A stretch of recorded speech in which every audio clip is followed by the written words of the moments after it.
प्रेमानंद महाराज जी जो हैं वो इतना सडनली क्यों उनके बारे में चर्चा होने लगी है? मुझे सबसे ज्यादा, मैंने उनकी जो पहली वीडियो देखी थी तो वो अनियन गार्लिक पे बात कर रहे थे।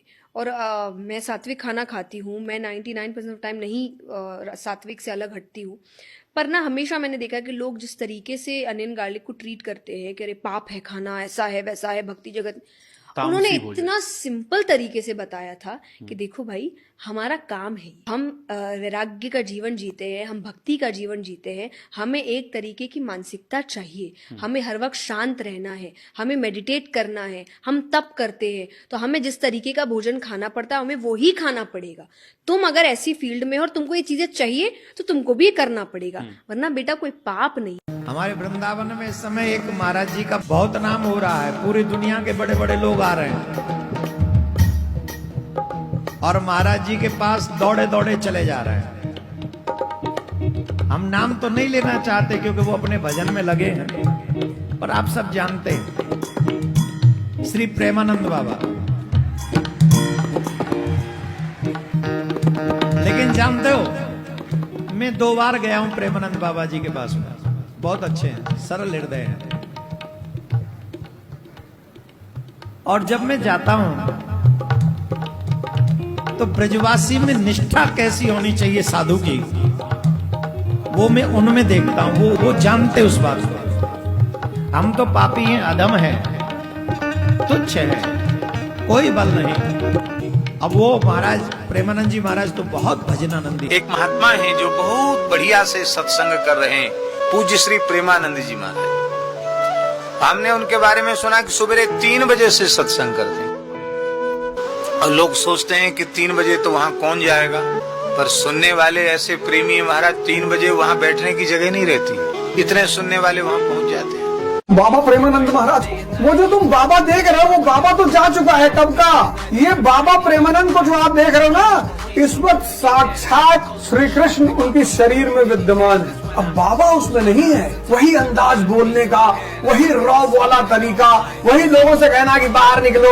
वो जो डॉक्टर ने कहा था कि बाबा आज से 17 साल पहले कि बाबा तुम 2.5-2 साल और रहोगे, तो बाबा तो 2.5 साल बाद चले गए। इस देश में ऐसी बड़ी घटनाएं घटी हैं, जिसको मौका मिले जाके साक्षात कृष्ण का दर्शन कर ले बाबा प्रेमानंद के रूप में वृंदावन में। वृंदावन के एक महापुरुष, सुनने जैसे महापुरुष है, नाम पर बहुत बोलते हैं, गजब, मुझे बहुत अच्छा। वो कहते हैं कि कोई सिद्धांत की जरूरत नहीं, कोई यम नियम की जरूरत नहीं, तुम नाम लो, नाम जपो। राधा का नाम लो, दुर्गा का नाम लो, राम का नाम लो, केवल नाम।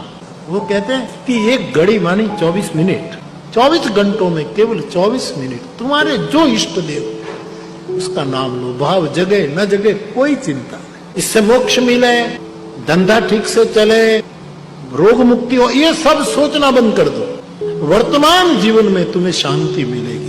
जब से लोगों ने वो वीडियो देखी है कि प्रेमानंद जी आपको टीका कर रहे हैं, मिल रहे हैं आकर, और आप उन्हें इतने प्यार से छोटे बच्चों की तरह कर रहे हैं, तब लोगों को एक्चुअली पता चला कि उनके भी कोई गुरु है। कि बहुत अच्छा लगता है कि आज बच्चे ने हमारे ने इतनी तरक्की करी है, और तरक्की खुद नहीं, लोगों को जोड़ना ही सबसे बड़ी तरक्की है। भटके हुए जीवों को दिशा दिखाई। हम तो खूब उस बच्चा को आशीर्वाद दें में कि खूब जीवन बढ़े और ऐसे ही भटके हुए जीवों को सही दिशा दिखाता रहे। एक बाबा है प्रेमानंद जी, उन्होंने एक बात बता रहा, सबको समझा रहे थे, जब आप सक्षम हैं तो कहीं पे भंडारा या प्रसाद में इतना क्यों ऐसा लगता है जैसे कभी नहीं खाए।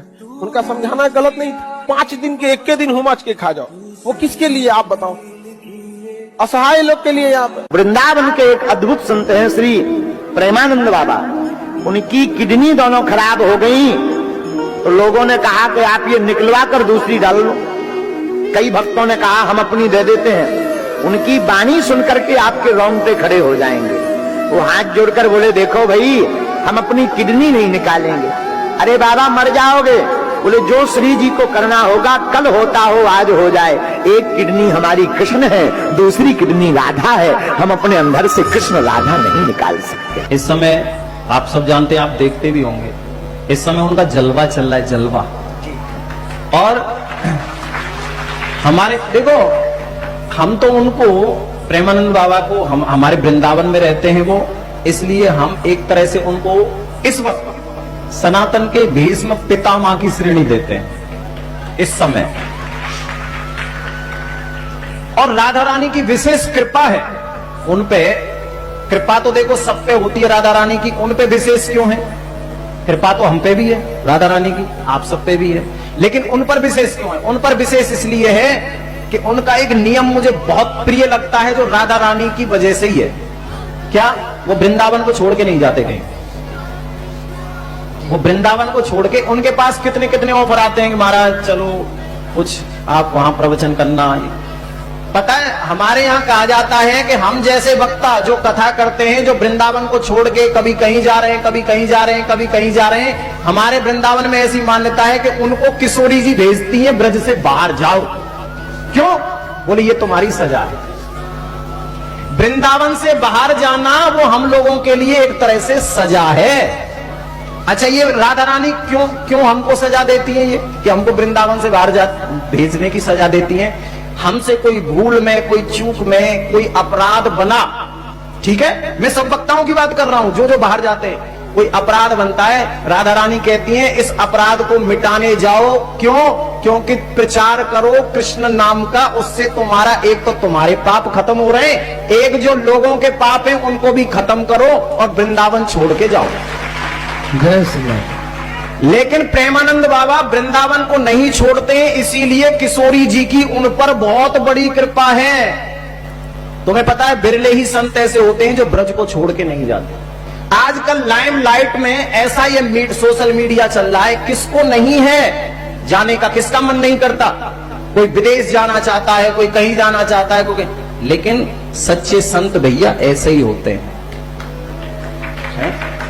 सच्चे संत ऐसे ही होते हैं। ऐसा कौन है जो उनसे मिलने नहीं आता? ऐसा कौन सेलिब्रिटी है जो नहीं आता? देखो, हम सेलिब्रिटियों के पास जाएं, अगर हम किसी सेलिब्रिटी से मिलने जाएं, पता है लोग सेलिब्रिटी किनको कहते हैं? फिल्म के हीरो हो, फिल्म की हीरोइन हो, उनको हम लोग सेलिब्रिटी कहते हैं। लेकिन वो सेलिब्रिटी कैसे हैं पता है? बड़े खतरनाक वाले हैं। अभी मैंने एक ऐसा दृश्य देखा, कुछ लोग राम मंदिर में आए थे, अभी राम मंदिर का उद्घाटन हुआ, उसमें भगत जी राम मंदिर में ऐसे सेलिब्रिटी आए जिन्होंने कुछ समय पहले ही ये बयान दिया था कि हमको तो गाय का बीफ बहुत अच्छा लगता है। हाँ, नाम नहीं लूंगा मैं, बताओ वो उनको सेलिब्रिटी मानते हैं लोग जो गाय का मांस खाते हैं। गाय के सेलिब्रिटी है, थूको ना इन पे। सेलिब्रिटी तो वो होते हैं जो हमारे धर्म की वृद्धि करते हैं, धर्म की वृद्धि, हमारे भारत की वृद्धि करते हैं। इसलिए एक तरह से सनातन के सबसे बड़े सेलिब्रिटी यदि कोई है तो इस वक्त है प्रेमानंद बाबा। मालूम है कई लोग संत की परिभाषा नहीं जानते, कई लोग ऐसे लोगों को संत बताने लग जाते हैं वो संत है ही नहीं। कितने लोगों को तो मैं ऐसा जानता हूं जिनको लोग संत तो कहते हैं, लेकिन सिर्फ संत के नाम पे वो कर क्या रहे हैं? अपने बच्चों को आगे बढ़ा रहे हैं। देखो, संत वो है न तो वो परिवार में फंसता है, न वो माया में फंसता है। ध्यान रखना, जो परिवार में फंसा है, मेरा बेटा, मेरी बेटी, मेरा परिवार, वो जीवन में कभी संत हो ही नहीं सकता। प्रेमानंद बाबा की विशेषता यही है, उनमें परिवारवाद भी नहीं है, ना कोई उनके आगे है ना कोई उनके पीछे है। जैसे हमारे उत्तर प्रदेश के मुख्यमंत्री हैं योगी जी, एक तरह से प्रेमानंद बाबा योगी भी हैं। और उनकी एक और विशेषता है भगत जी, वो फालतू के फॉलोवर बढ़ाने के चक्कर में फालतू के प्रवचन कभी नहीं देते। बहुत से लोग फॉलोवर बढ़ाने के चक्कर में जाने क्या क्या करते हैं, कैसी कैसी चीजें डालते हैं, लेकिन वो सिर्फ राधा नाम, वृंदावन की महिमा, ब्रजवासियों की महिमा। कोई ब्रजवासी आज उनके पास चला जाए, उठ के साष्टांग चरणों में लेट जाते हैं वो, ये उनकी विशेषता है। क्यों? क्योंकि वो मानते हैं ऐसा कि ब्रजवासी साक्षात कृष्ण का ही रूप होता है। ये उनकी विशेषता है, और उन जैसी विशेषता शायद बिरलों में ही मिलती है। इसलिए प्रेमानंद बाबा को हम सब एक बार प्रणाम करते हैं, जिन्होंने आज राधा नाम को, वृंदावन धाम के नाम को, ब्रज के नाम को आज सितारों से भी ऊंचा कर दिया है। पता है कितनी भीड़ तो उनकी वजह से वृंदावन में आ रही है, कितनी भीड़। और ये चमत्कार ही है जो आप किडनी वाली बात कर रहे हैं ना, ये वास्तव में चमत्कार है। कोई बिना किडनी के इतने दिन तक जिंदा नहीं रह सकता। लेकिन मैंने आपसे कहा ना, विश्वास सबसे बड़ी चीज है। मैं आपसे आज यही मांगता हूं, कुछ करना या मत करना, भगवान में विश्वास जरूर करना, भगवान पे कभी शंका ना करना। भगवान पे विश्वास करोगे तो सब कुछ मिलेगा। वो एक मुझे लाइन याद आ गई, शंका का रावण लंका के रावण से भी ज्यादा भयानक है। शंका का जो रावण है ना, वो लंका के रावण से भी भयानक होता है, जो हमारी समझदारी का अपहरण हमारी आंखों के सामने करता है। रावण ने तो सीता का हरण किया था, माता का, उस वक्त किया था जब भगवान नहीं थे। लेकिन ये जो शंका का रावण है, ये तो हमारी आंखों के सामने हमारी समझदारी का हरण कर लेता है, अपहरण कर लेता है। इसलिए समय समय पर सत्संग के द्वारा, भगवान के भजन के द्वारा इस शंका के रावण को मिटाते रहो। अच्छा, मैंने आज विचार किया, एक चिंतन आज हमने किया। हम रोज ही चिंतन करते हैं, रोज ही विचार करते हैं। आज हमने एक विचार किया, आज हमने एक चिंतन किया कि देखो, यदि किसी को जुखाम है, सर्दी है, तो उसे डॉक्टर ठीक कर सकता है। किसी को टीबी की शिकायत है, टीबी की बीमारी है, तो डॉक्टर उसे ठीक कर सकता है। मतलब सामान्य जो बीमारियां शरीर में उत्पन्न होती हैं, वो सारी बीमारियां डॉक्टर शायद ठीक कर सकते हैं। पर कोई कहे कि हमें बहुत क्रोध आता है, डॉक्टर साहब इसकी दवाई दे दो, तो क्या दुनिया के किसी भी डॉक्टर के पास गुस्से की दवाई है? बताओ। दुनिया के किसी भी डॉक्टर के पास कोई व्यक्ति कहे कि हम बहुत लोभी हैं, तो क्या उस लोभ की दवाई है? कोई व्यक्ति कहे हम बहुत कामी हैं, तो क्या उसकी दवाई है? नहीं। संसार में सारी बीमारियों का इलाज डॉक्टरों के पास है, पर काम का, क्रोध का, लोभ का, अहंकार का, कोई कहे हमें बड़ा अहंकार है, इसका कोई इलाज डॉक्टर साहब करो, कोई इलाज नहीं। सच कहें तो दुनिया के डॉक्टर तो सामान्य बीमारियों का इलाज करते हैं, पर भागवत तो वो डॉक्टर है जो आपके काम, क्रोध, लोभ का इलाज करके आपको सदा सदा के लिए इस बीमारी से मुक्त कर देती है। अरे काम सताए किसी को, ये भी तो एक बीमारी है। क्रोध परेशान करे, ये भी तो एक बीमारी है।